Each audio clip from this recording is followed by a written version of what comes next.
Hola amigos del mundo, bueno, una semana más en la que nos comunicamos para transmitir esto que pretende y es el resumen de noticias en 7 días. Bueno, desde el anuncio de la medida de prohibición de entrada a Estados Unidos de ciudadanos de 7 países, entre ellos Irak, Siria, Irán, Yemen, Sudán, Libia y Somalia, por parte de Donald Trump, la revolución mediática mundial se puso en marcha. No solo las manifestaciones en las calles, sino las respuestas de los principales líderes del mundo no se hicieron esperar. Esta bomba estallará también en los islamistas radicales y terroristas. Hay muchos musulmanes que ni siquiera pertenecen a estos países a los que se les prohíbe la entrada a Estados Unidos, pero esta no es la cuestión. La cuestión es que la medida es tan impopular que cae por su propio peso. La pregunta es, bueno, si Estados Unidos es más seguro hoy que lo que era antes de la prohibición de entrada de las personas de estos países de Estados Unidos, y la respuesta es categóricamente no. El odio ya está instalado en el territorio occidental. Sin embargo, la política de refugiados no puede ser ignorada.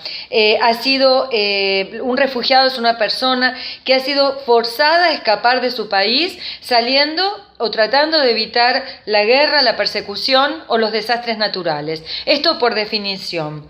Desde tiempos inmemoriales, la gente ha salido de su territorio, de aquel que lo vio nacer por las razones antes mencionadas.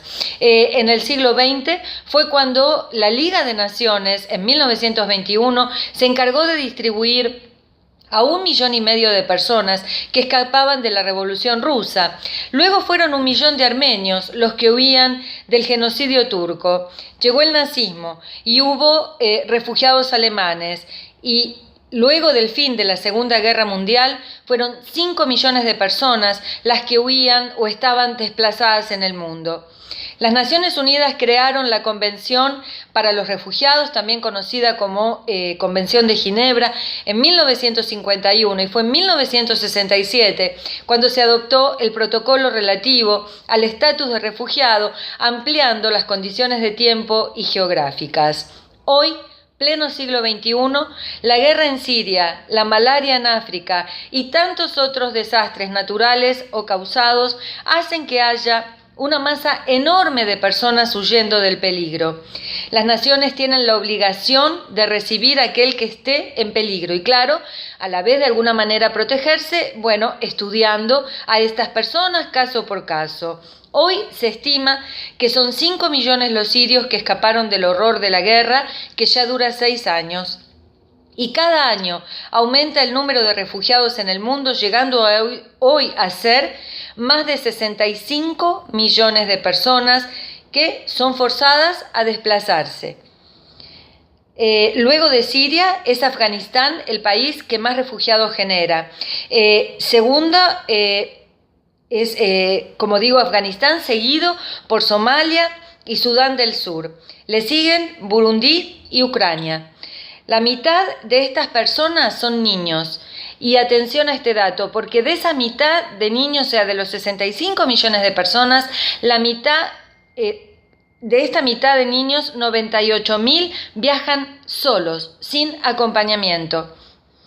François Hollande, el primer ministro italiano, Paolo Gentiloni, Angela Merkel, el primer ministro canadiense, Justin Trudeau, todos han criticado esta medida. Sin embargo, hay quien no lo hace, y uno de ellos es el ministro de Relaciones Exteriores de Australia, que se mostró de acuerdo con las medidas de Trump de proteger al máximo las fronteras.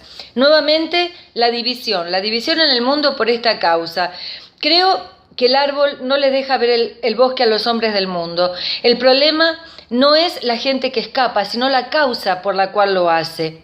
En fin, otra vez, como digo, la división y esta nueva historia que se genera a partir de la asunción como presidente de Estados Unidos de Donald Trump.